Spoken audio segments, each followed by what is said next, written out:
Hey, hey, hey. Time for another out of this world story from our space. Confronted my wife with video evidence of her cheating, and now she's begging for forgiveness. With final update. I did not confront her until I had evidence lined up, including video, and a separation agreement in hand from a solid lawyer. This is about 9 months ago. I guess it would be called D-Day here. I waited for her to get home from her affair partner. She had no idea that I knew anything. The second she saw me sitting at the table, she got very nervous. I asked her to sit down because we needed to talk. I was totally crying out at this point and didn't really care. I had decided that divorce was the only option the day I first found out. Wife sits down, looking very panicked.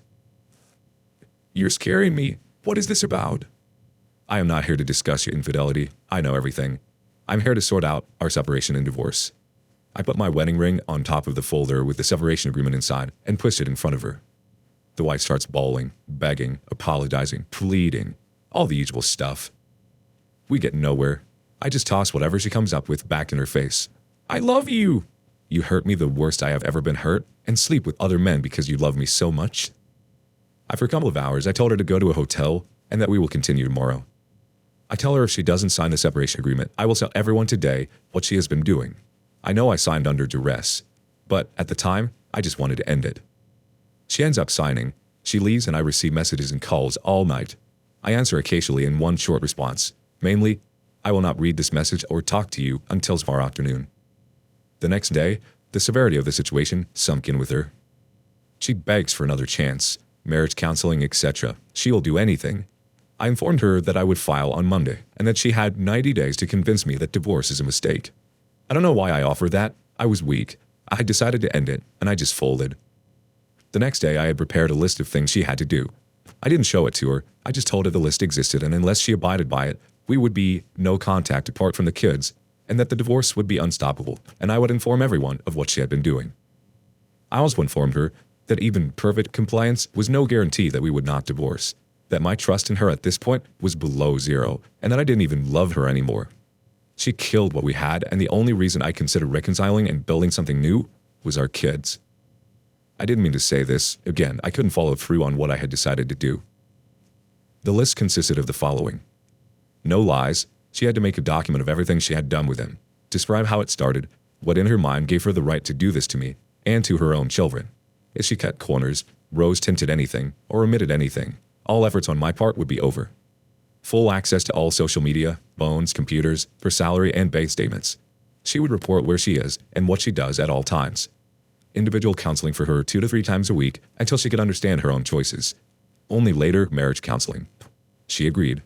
Made the list, gave me access. Then I told her about point 5, 6, 7 in sequence, only after she carried out each task. She had to meet affair partner's wife face to face and tell her everything and hand over all the evidence she had and offer to be a witness in court if needed. She refused at first. She managed to say she couldn't do that to him. I pointed out that she made a choice about affair partner's feelings over her own family. If she didn't do this, this reconciliation attempt was over. I was going to tell affair partner's wife if she didn't. If she wouldn't own this, there was no willingness from my end. If I had to tell her, there would be no chance of ever reconciling. In the end, she agreed and actually told affair partner's wife everything. Affair partner's wife slapped her, kicked her, pulled her hair, screamed at her. Wife took it and didn't fight back. I didn't protect her. She got some gashes and some bald spots. In the car afterwards, I informed her that the affair partner had been seeing another woman in addition to my wife, and showed her the evidence from the PI I hired. I'm ashamed of how much I enjoyed watching her pain when she realized she was just another piece of meat to this guy. She had to explain herself to the kids and what the likely outcome for our family would be. Explain what she had done to everyone in our family and our friends. I would have an affair for 3 months. I would lie to her face, sneak around behind her back, form a deep emotional relationship with another woman. I needed her to understand what she asked me to forgive, the humiliation, the pain. She would understand me risked that I could fall in love and leave her for my affair partner. At the end of the 3 months, I would tell her everything truthfully. Number 7 was especially hard on both of us. I would sneak around and act like I was cheating. I had Tinder installed. I would make sure she got glimpses of it every now and again. I would pretend I was secretly texting. I would go out and be gone all night. I would go away for weekends. In reality, I wasn't seeing anyone. I just stayed in hotels, rented cabins, and Airbnbs. I would just get drunk most of the time and cry. Wife was freaking out more and more. I felt terrible as well. I hated it. I could barely do it, and I was only pretending. She did it with such ease. I think this is the hardest part for me. I can't see her in the same light.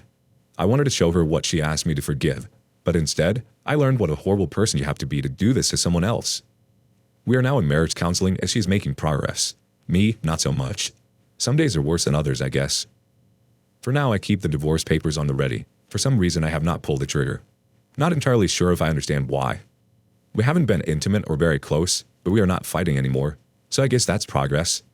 She is very apologetic. I know we have a long way to go. Who knows where we will end up?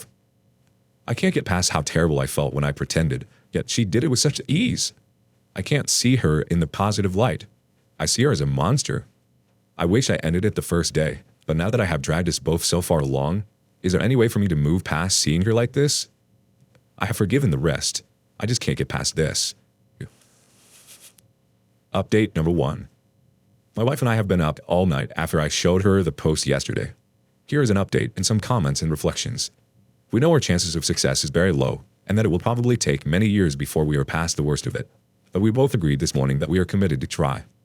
She was absolutely devastated by some of the things I said and many of the comments. Still, in the end, we managed to have a real conversation. Even though we both try, we don't always succeed with that. To everyone that spoke to me in absolutes, it is a totally different thing to be in the middle of something like this compared to looking at it from the outside. Nothing is clear or easy. Emotions are overwhelming, and even deciding to get up in the morning to face a new day is almost impossible. If I were to try to explain how hard it is to think clearly and to make good choices, I will give you this. Imagine you are living your life. You are on top of the mountain. You can see to the horizon in all directions, and you have no doubts. Your mind and thoughts are clear. You know who you are and what you want and where you want to go. Then imagine being yanked from the top of the mountain, stuffed in a dark sealed coffin, and spun around so fast that all your blood rushes down to your legs. You are almost passing out. You can barely think. You are getting nauseous and dizzy, and you want to throw up more than anything. This is the closest I can get to explain the trauma my brain experienced. Of course, I will make some bad choices in such a state. I think everyone will make bad choices in this state. To those that were telling us we were hurting our children, we don't think so. We talk to our kids, and they are very grateful that we have told them and kept them involved in our efforts. As my youngest put it, "It's my family too." They have more faith in us than we have, and they are grateful that we ask their advice and opinions. We have been very careful to let them know that we will not accept that they choose sides. We have also been very clear that none of this is their responsibility or fault. They have told us they like being involved and helping us together and as individuals. They will dish out encouraging words and extra hugs when they feel we need it. They accept that this might not be possible to fix, but they have told us that they will be disappointed if we give up without trying properly. The first few months were very stressful, but after things calmed down, they are very grateful for being allowed to be involved. Some of their friends are in situations where their families are breaking up, and their friends feel like they are mushrooms, kept in the dark and fed crap. So our kids are better off than us, it seems, and I just hope we don't disappoint them too much. To those who thought I was psychotic and wondered how I could be so hard and torture my wife while offering reconciliation. To be clear, on D-Day, I had no intention of offering anything. I was determined to just end it as soon as possible. I was still determined to do so when she came back the next day, when she offered to do anything, begged me to give her a chance. At that point, I couldn't do it. I couldn't leave her. I felt weak. I was ashamed of myself. I was angry. I wanted her to suffer. But deep down, I still loved her. I just couldn't admit it or end it. I took some thinking time, made the list, and made my demands. I never, in my wildest dreams, expected her to agree to the toughest terms. I did not expect her to tell the affair partner's wife. I did not expect her to tell her kids, families, and friends. And I definitely didn't expect her to stand by me in my pretend revenge affair. Truth be told, I wanted her to give up, but I also wanted her to suffer. I was convinced that her suffering would make me feel better. It didn't. As she did everything I asked, I could no longer deny that she was being sincere, that she wanted to work things out, that she was regretful for what she had done. She had been putting everything she can into reconciling. I must sadly admit I have not. I've been searching for some reason to give up and leave, or to make her give up and leave. I've been incredibly cruel at times. I have vented my fury at her, and I am a terrifying guy. She has just taken it. She doesn't try to excuse herself, she just takes it. She told me she has never been afraid of me. I'm not sure I believe that. She tells me she knows I would never physically attack or hurt her. I'm not sure of myself. I've been pretty close a few times. I hope I never ever pass that line. I am terrified I might permanently injure or kill someone. To those that asked about her reasons for doing it, we have sort of concluded that she felt stagnant and trapped. Our life was too safe and comfortable. It hit her hard after her best friend died, and she was vulnerable to a snake charmer that knew exactly what type of bowl smoke to blow up her butt. She feels conned now and struggles badly with reconciling her choices with the person she believed herself to be. We have learned that this was a pattern with her affair partner. He'd been cheating on his wife with 2 to 3 women at a time since before they started dating. We even found out he has 2 illegitimate sons. As to me, I had not really committed to reconciliation fully. I'm a very hard person. I can take and dole it out. I managed to convince myself that I would feel better if my wife suffered. I would be okay with just walking away if I found a good enough reason to give up. I was wrong. I have been searching for reasons to not get close to her again.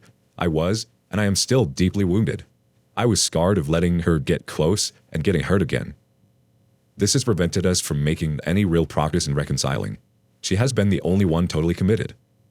Several people ask me if I am just as good at giving out love as I am punishment, and the answer to that is no, but I am working on it now. I have forgiven her, but I have kept her distant while trying to find a reason strong enough to overcome my love for her so I could leave. I will change that and make a real genuine effort to reconcile. If we fail, we fail, but I will give it my very best try from here on in, even if I risk getting hurt again. A lot of people condemned my wife. Some people pointed out that she is just human and made some bad choices. As things are now, I am in charge of the consequences for her bad choices. It's not a role I want. I have thought about this a lot. I also make mistakes. I will act irrationally and very, very cruel to her at times. Me punishing her has driven me literally mad with hatred and anger. Sometimes I have no control over it. She made some bad choices and lost control, as I am still doing. We are just human, both of us. I need to work on ways to move past this together. I would get off my high horse and try to be 50% of this relationship, and to be 50% of the effort trying to work it out. As for my wife, the day after D-Day, she had accepted that I was dead serious. There was nowhere to hide, no forgiveness, nothing. She knew that her chances to save her family were slim at best, but she would do anything to try. It's clear now that she never actually loved the Verbarter. She loved the thrill, the fantasy.